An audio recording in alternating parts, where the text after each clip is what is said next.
Good morning everyone.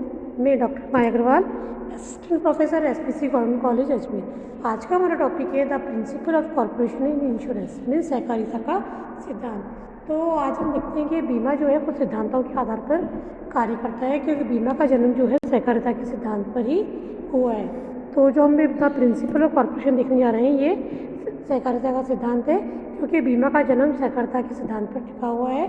और क्योंकि बीमा के अंतर्गत सहकारिता कहता है एक सबके लिए और सब एक के लिए की भावना से कार्य किया जाता है। तो इसमें भी हम देखें तो सहकारिता सिद्धांत में एक सबके लिए सब एक के लिए सिद्धांत का पालन किया जाता है। आज हम देखते हैं कि बीमा में प्रत्येक व्यक्ति एक सामान्य कोष में एक निश्चित धनराशि एक समय अंतराल में जमा करवाता है, और कोष के सदस्यों में से अगर किसी को भी हानि होने पर उस कोष में से क्षतिपूर्ति प्रदान कर दी जाती है। तो इस तरह से एक व्यक्ति का अंशदान सबके लिए और सबका अंशदान एक व्यक्ति के लिए कार्य के लिए उपयोग में लाया जाता है।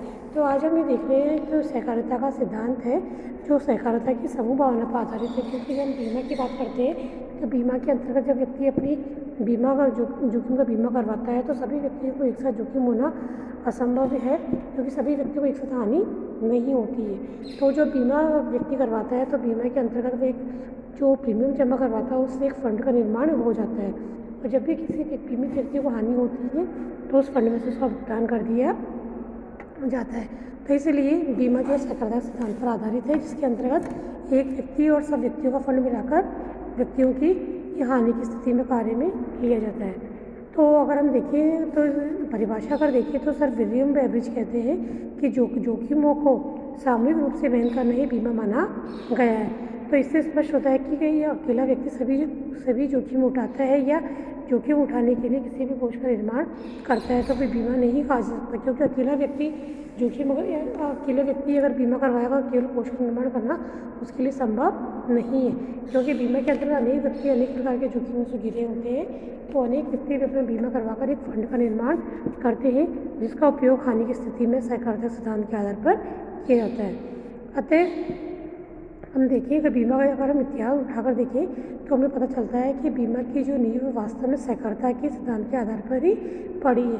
क्योंकि आज हम देखते हैं समय परिस्थितियाँ बदलती हैं और समय परिस्थितियों के हिसाब से प्रतिस्पर्धा आज बढ़ गई है, तो जोखिम भी अत्यधिक उत्पन्न हो गई है। और आज जब हम देखें बीमा के अंतर्गत अत्यधिक जोखिम के कारण व्यक्ति को बीमा करवाना अनिवार्य सा प्रतीत होने लगा है। तो व्यक्ति अपने जीवन का बीमा करवा सकता है और अपनी विषय वस्तु बीमा करवाकर भविष्य में होने वाली हानि के प्रति सचेत हो जाता है। तो बीमा जो है मूल रूप से अगर हम देखें तो सहकारिता की भावना के आधार पर ही टिका हुआ है, जिसमें सभी व्यक्ति मिलकर जो बीमा करवाते हैं कोष का निर्माण करते हैं और उस फंड में प्रीमियम के रूप में एक राशि एकमुश्त जमा करवाते हैं, जिसका उपयोग जब किसी व्यक्ति को बीमा के अंतर्गत हानि होती है तो क्षतिपूर्ति के रूप में किया जाता है।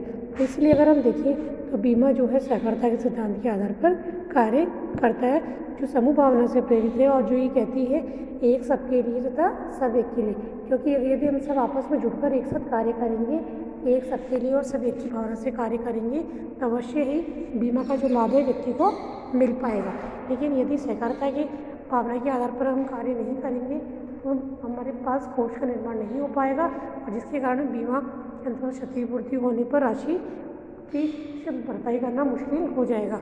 तो इसलिए अगर हम देखें तो बीमा जो है सहकारिता सिद्धांत पर आधारित है, जिसमें सब एक के लिए और सब एक के लिए मिलकर कार्य करते हैं। यानी बीमित आज केवल एक ही व्यक्ति बीमा नहीं करवाता है, बल्कि जोखिम से घिरे हुए अनेक व्यक्तियों का समूह मिलकर बीमा करवाता है, और उन सभी समूह की जो राशि उस पर एकत्रित होती है वही राशि किसी व्यक्ति की हानि होने पर क्षतिपूर्ति के रूप में काम में ली जाती है। तो इस प्रकार हम कह सकते हैं कि बीमा जो है कोऑपरेशन पर आधारित है, सहकारिता की भावना से आधारित है, इसको देखते हुए बीमा के अंतर्गत बीमित को क्षतिपूर्ति प्रदान की जाती है।